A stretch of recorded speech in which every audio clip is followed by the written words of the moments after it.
Sa malawakang anti-illegal drug operation ng ating pambansang pulisya, timbog ang dalawang individual habang nakumpiska naman ng mahigit 1 milyong pisong halaga ng shabu mula sa pagmamay-ari ng nasabing suspect.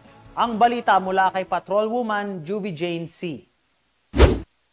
Nasa kote ng mga tauhan ng Parañaque City Police Station Drug Enforcement Unit ang dalawang sospek at nakumpiskahan ng 150 gramo ng hinihinalang shabu sa isinagawang buy-bust operation sa Barangay San Dionisio, Parañaque City.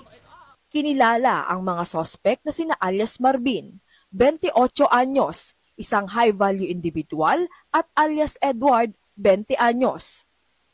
Nakumpiska sa operasyon ng 4 na heat-sealed transparent plastic sachet na naglalaman ng puting crystalline substance na hinihinalang shabu na may standard drug price value na 1,020,000 pesos kasama ang 2 genuine 500 na ginamit bilang buy-bust, isang itim na sling bag at isang green coin purse. Kasalukuyang nakakulong ang dalawang sospek sa Parañaque City Police Station para sa dokumentasyon at sila rin ay nahaharap sa kasong paglabag sa RA 9165 o ang Comprehensive Dangerous Drugs Act of 2002. Mula dito sa Metro Manila, ako ang iyong PNN correspondent, Patrolwoman Juvie Jane C, alagad ng batas, tagataguyod ng Balitang Pulis.